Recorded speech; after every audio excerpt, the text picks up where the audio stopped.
দুই দফা নামাজে জানাজা শেষে সাবেক রাষ্ট্রপতি ও জাতীয় সংসদের সাবেক স্পিকার ব্যারিস্টার মোহাম্মদ জমির উদ্দিন সরকারকে আজ বিকেলে জাতীয় সংসদ ভবন প্রাঙ্গণে দাফন করা হয়েছে। এর আগে বাদ আসর জাতীয় সংসদের দক্ষিণ প্লাজায় মরহুমের দ্বিতীয় নামাজে জানাজা অনুষ্ঠিত হয়। জানাজায় সংসদ নেতা ও প্রধানমন্ত্রী তারেক রহমান, বিরোধী দলীয় নেতা ডাক্তার শফিকুর রহমান, স্পিকার হাফিজ উদ্দিন আহমেদ বীর বিক্রম সহ মন্ত্রিপরিষদের সদস্যবর্গ, সংসদ সদস্যবৃন্দ, বিভিন্ন রাজনৈতিক দলের নেতা ও পেশাজীবী নেতৃবৃন্দ অংশ নেন।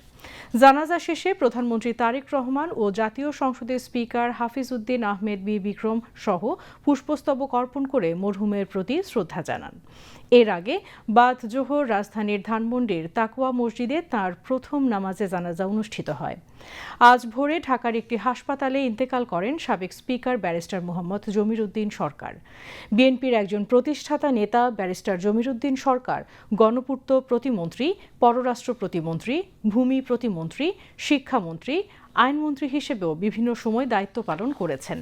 এদিকে সাবেক স্পিকার ব্যারিস্টার জমির উদ্দিন সরকারের মৃত্যুতে গভীর শোক ও দুঃখ প্রকাশ করেছেন প্রধানমন্ত্রী তারেক রহমান। শোক বার্তায় প্রধানমন্ত্রী বলেন, ব্যারিস্টার জমির উদ্দিন সরকার ছিলেন বাংলাদেশের রাজনীতির এক প্রজ্ঞাবান, অভিজ্ঞ, সৎ ও নিবেদিত প্রাণ ব্যক্তিত্ব। সুদীর্ঘ বর্ণাঢ্য রাজনৈতিক জীবনে তিনি সততা, প্রজ্ঞা ও দায়িত্ববোধের সঙ্গে ভারপ্রাপ্ত রাষ্ট্রপতি, জাতীয় সংসদের স্পিকার হিসেবে দায়িত্ব পালন করেছেন।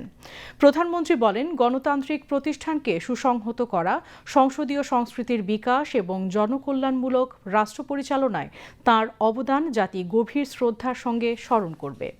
তিনি আজীবন বাংলাদেশি জাতীয়তাবাদ, গণতন্ত্র এবং জনগণের অধিকার প্রতিষ্ঠার আদর্শে অবিচল ছিলেন।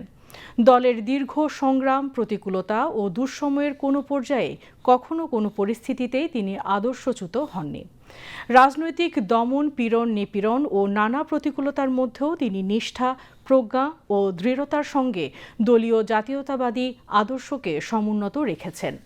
শোকবার্তায় প্রধানমন্ত্রী আরও বলেন, বিশেষ করে বিগত দীর্ঘ ১৭ বছরের স্বৈরাচার বিরোধী আন্দোলন সংগ্রামে মরহুম ব্যারিস্টার জমির উদ্দিন সরকার সাহসিকতা, প্রজ্ঞা ও দৃঢ় প্রত্যয়ে গুরুত্বপূর্ণ ভূমিকা পালন করেছেন।